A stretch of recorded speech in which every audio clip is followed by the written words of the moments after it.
स्वयंपाकात स्वादाची जान, डीएम मसाले तुमच्या घराची शान. छत्रपती शासन महिला गृह उद्योग कबनूर इचलकरंजी घेऊन येत आहेत अस्सल परंपरेची मराठमोळी चव म्हणजेच डीएम मसाले. मटन मसाला, चिकन मसाला, धणे पावडर, गरम मसाला, बिर्याणी मसाला, तिखट चवदार मसाले आणि चटणी म्हणजेच डीएम मसाले. तर आजच आपल्या जेवणाची रंगत वाढवण्यासाठी केमिकल विरहित डीएम मसाले, गृहिणींच्या मनातले मसाले आणि चटणी अवश्य वापरा. डीएम मसाले महिला बचत गटाद्वारे करणारे स्वच्छ माफक दरामध्ये म्हणजेच डीएम मसाले. संपर्क दिव्याताई मगदूम, मोबाईल 91 30 80 22 55.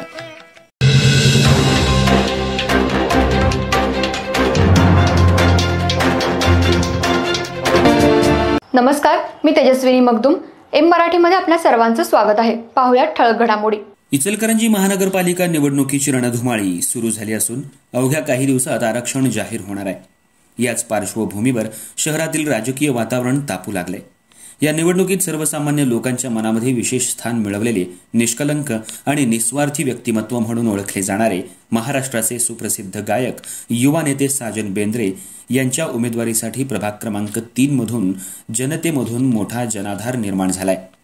कोणताही राजकीय वारसा नसताना आपण समाजाचं काहीतरी देणं लागतो या हेतूनं आपली सामाजिक जबाबदारी ओळखत सातत्यानं जनतेच्या हिताचं काम सुरू ठेवण्यासाठी केवळ निवडणूक डोळ्यासमोर ठेवून नव्हे तर निस्वार्थ वृत्तीनं प्रभागाच्या विकासासाठी त्यांनी या निवडणुकीला सामोरं जायचं ठरवलंय.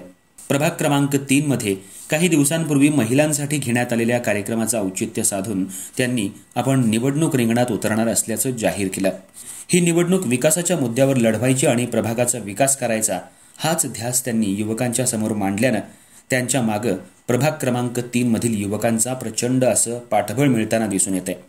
त्यांनी कधीही राजकीय गटतट किंवा पक्षीय राजकारण न केल्यामुळं भविष्यात ते कोणत्या पक्षातून उमेदवारी मिळवून निवडणूक लढवणार याची आतुरता लागली आहे. सर्वसामान्यांचा एक नवा युवा नेता, नवा चेहरा मिळणार, त्यामुळेच इचलकरंजी शहरातील प्रभाग क्रमांक 3 मधील तरुण मतदारांमध्ये त्यांच्याविषयी विशेष आस्था निर्माण झाली आहे. प्रभाग क्रमांक 3 मधून निवडणूक लढवली तरी त्यांना मोठ्या मताधिक्यानं विजयी करण्याचा निर्धार तरुणांनी केलाय आणि त्यांना विजयी करण्यासाठी एकजुटीनं काम सुरू केलंय. यांच्यासारखी व्यक्ती महानगरपालिकेत नगरसेवक म्हणून पोहोचली पाहिजे अशी ही भावना नागरिक व्यक्त करतायत. त्यामुळं या निवडणुकीत साजन बेंद्रे यांच्या उमेदवारीकडे संपूर्ण शहराचं लक्ष लागलंय.